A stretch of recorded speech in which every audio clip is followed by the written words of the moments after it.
तो मूवी के स्टार्टिंग में हमें एक देवी का स्टैचू दिखाया जाता है जो कि अनाज और दौलत की सिंबल थी। और ये पृथ्वी उनकी कोख है।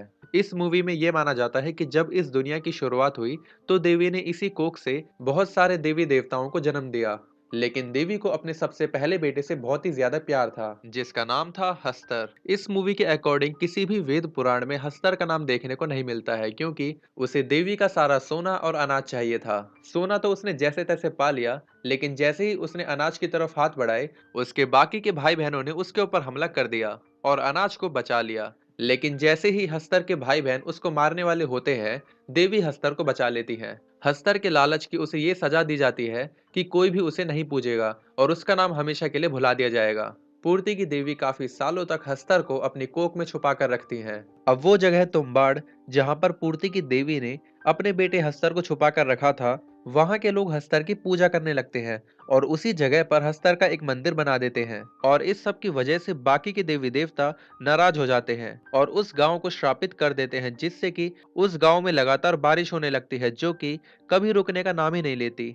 अब काफी साल गुजर जाने के बाद हमें इस गांव तुम्बाड़ में एक औरत को दिखाया जाता है जो कि एक सरकार के बाड़े में आई हुई थी। और यहाँ पर एक ही पंडित जिंदा था जिसका नाम था सरकार। इसी वजह से इस जगह को सरकार का बाड़ा कहा जाता था। यहाँ पर वो औरत उस सरकार से गोल्ड कॉइन मांगती है, लेकिन सरकार इसके जवाब में ये कहता है कि ये गोल्ड कॉइन ऐसे ही नहीं मिलता, इसके लिए कुछ ना कुछ करना पड़ता है। इसके बाद सीन शिफ्ट होता है और हमें इस औरत के दोनों बेटों को दिखाया जाता है, जिसमें से बड़े बेटे का नाम था विनायक राव और छोटे बेटे का नाम था सदाशिव राव। और ये दोनों अपनी माँ का इंतजार कर रहे थे क्योंकि इनकी माँ हमेशा ही सरकार के पास जाया करती थी, लेकिन आज उन्हें घर वापस आने में काफी देर हो गई थी। यहाँ पर ये दोनों बात कर रहे होते हैं कि आज दादी को खाना कौन खिलाएगा। एक्चुअली इनके घर में एक बूढ़ी औरत रहती थी जिसको ये सब दादी कहते थे, लेकिन ये दादी देखने में बिल्कुल भी नॉर्मल इंसान की तरह नहीं लगती थी। इनकी एज काफी ज्यादा थी और इनकी पूरी बॉडी खराब हो चुकी थी। अब इनके साथ ऐसा कैसे हुआ ये हमें मूवी में आगे पता लगेगा। अब ये दोनों दरवाजा खोलकर घर के अंदर आ जाते हैं और थोड़ी ही देर में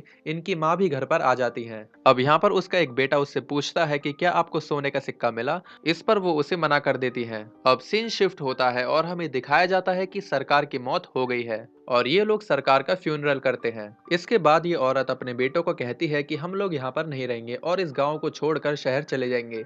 यहाँ पर हमें पता चलता है कि ये कहानी बहुत ही पुरानी दिखाई गई है। उस समय पर गाड़ी या फिर मोटरसाइकिल नहीं हुआ करते थे। इसके बाद सीन शिफ्ट होता है और हमें दिखाया जाता है कि उस औरत का छोटा बेटा सदाशिव राव एक पेड़ की टहनी पर बैठा हुआ है, लेकिन अचानक ही वो उस पेड़ से गिर जाता है और उसे बहुत ही ज्यादा चोट आती है। उसे इस तरह से पेड़ से गिरा हुआ देखकर उसका बड़ा बेटा विनायक राव जल्दी से अपनी माँ को बताता है। उसके बाद उसकी माँ सदाशिव राव को वैद्य के पास ले जाती है। इसके बाद विनायक राव अपनी माँ से पूछता है कि अगर दादी को भूख लगे तो मैं क्या करूं। इस पर उसकी माँ उससे कहती है कि उसे खाना दे देना और अगर वो इससे ज्यादा परेशान करे तो उससे कहना दादी सो जा वरना हंसता आ जाएगा। और फिर इसके बाद सेम ऐसा ही होता है। यहाँ पर उसकी दादी उससे कहती है कि क्या तुम्हें खजाना चाहिए। ये बात सुनते ही विनायक लालच में आ जाता है और दादी के दरवाजे के पास आ जाता है कि शायद दादी इस बार खजाने का राज बता दे। जब विनायक अंदर आता है तो दादी उसे कहती है कि सरकार के बाड़े में खजाना है। अब इसके बाद विनायक इससे ज्यादा और कुछ पूछता, इतने में ही दादी उसके ऊपर अटैक कर देती है।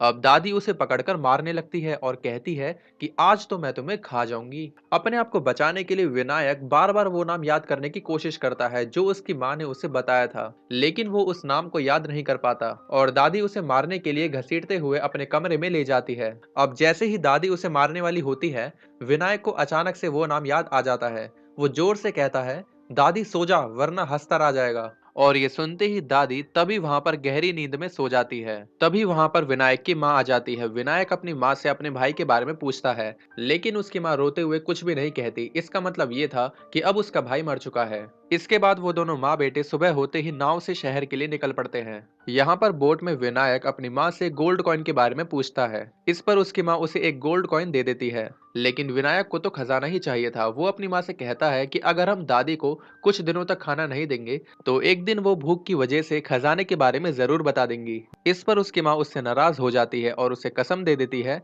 कि आज के बाद तुम इस तुम्बाड़ गांव में कभी नहीं आओगे। शायद उसकी माँ ने अपने एक बेटे को खोकर अपने लालच का सबक सीख लिया था।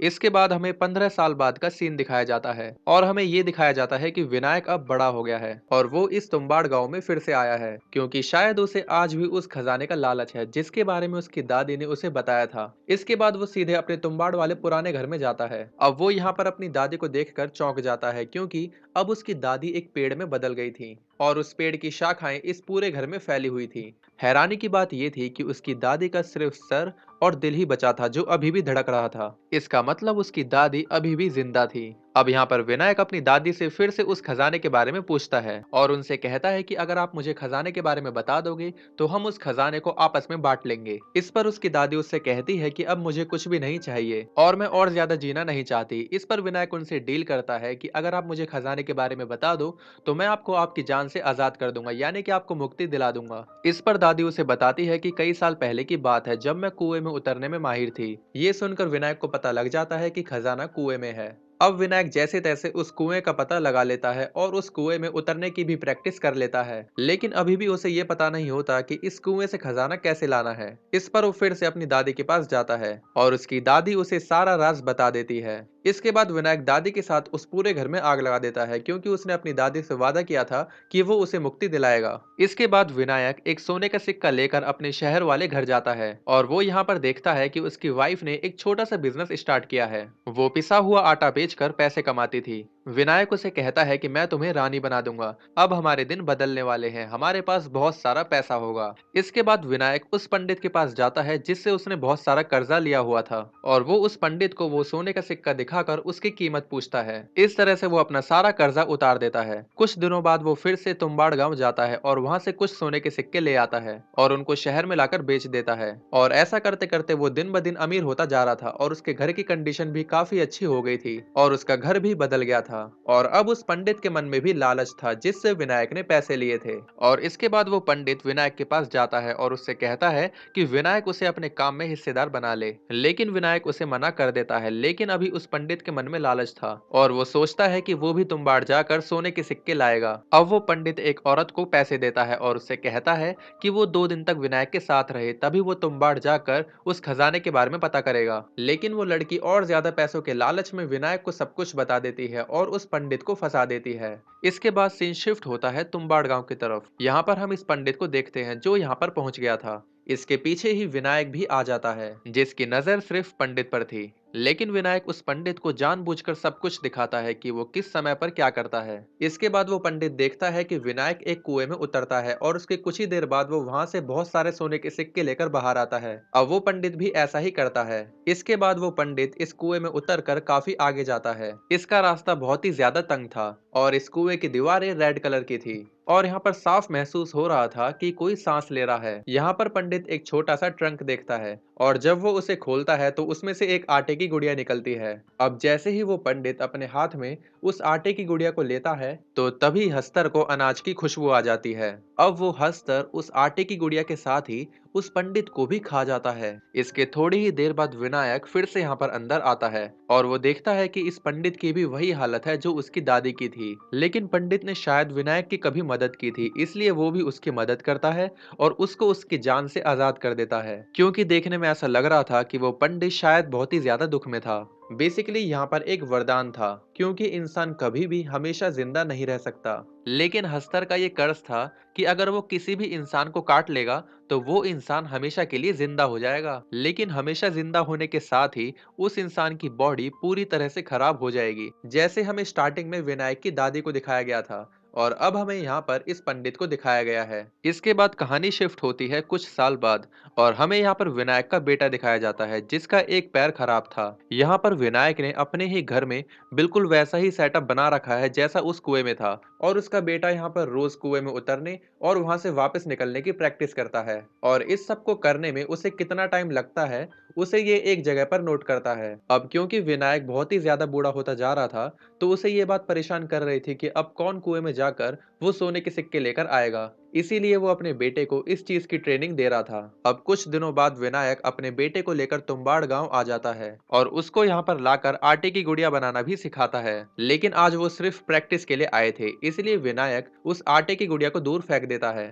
और उसको कुएं के अंदर नहीं ले जाता, जिससे कि हस्तर उनके सामने ना आ सके। और जब ये दोनों कुएं के अंदर जाते हैं तो विनायक का बेटा गलती से अपने साथ वो आटे की गुड़िया ले आता है, क्योंकि अभी उसे हस्तर की पूरी सच्चाई नहीं पता थी। वो तो बस ये चाहता था कि वो आज ही सारा काम सीख जाए, लेकिन उसे क्या पता था कि इस काम में इतना बड़ा जोखिम है। अब उस आटे की गुड़िया को देखकर हस्तर वहां पर फौरन आ जाता है। इसके बाद विनायक और उसका बेटा बहुत ही तेजी से ऊपर की तरफ चढ़ते हैं और विनायक अपने बेटे को बहुत ही ज्यादा डांटता है और उसे मारता है। लेकिन विनायक के बेटे ने वहां से कुछ गोल्ड कॉइन्स को उठा लिया था। इसके बाद विनायक का बेटा विनायक से कहता है कि हम हस्तर को सिर्फ एक ही गुड़िया देते हैं, अगर हम उसे ढेर सारी आटे की गुड़िया दें तो वो उनको खाने में बिजी हो जाएगा और इससे हमें इतना समय मिल जाएगा जिससे कि हम हस्तर का वो बैग ही चुरा सके जिसमें से अनलिमिटेड गोल्ड कॉइन्स निकलते हैं। और फिर अगले दिन विनायक और उसका बेटा अपने प्लान को इम्प्लीमेंट करते हैं और फिर वो दोनों बहुत सारा आटा लेकर तुम्बाड़ गांव की तरफ चले जाते हैं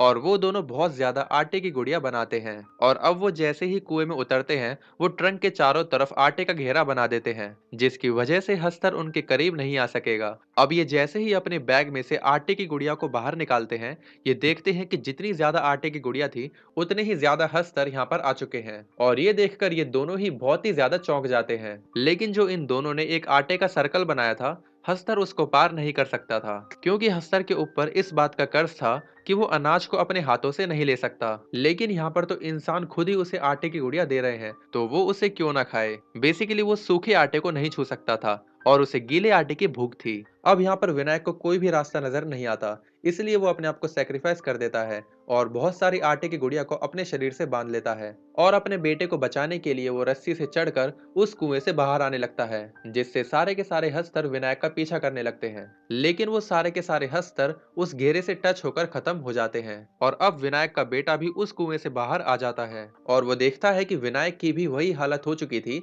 जो उसकी दादी और उस पंडित की हो गई थी। और यहाँ पर वो अपने बेटे को सोने के सिक्कों की एक थैली देता है, लेकिन उसका बेटा उसे लेने से मना कर देता है, क्योंकि अब उसे अपनी गलती का एहसास हो गया था। इसके बाद वो विनायक की बॉडी को जलाकर उसको मुक्ति दे देता है। और इस मूवी से हमें ये सीख मिलती है कि ग्रीड इज ए कर्स, लालच बुरी बला है। और इसी के साथ इस मूवी का एंड हो जाता है।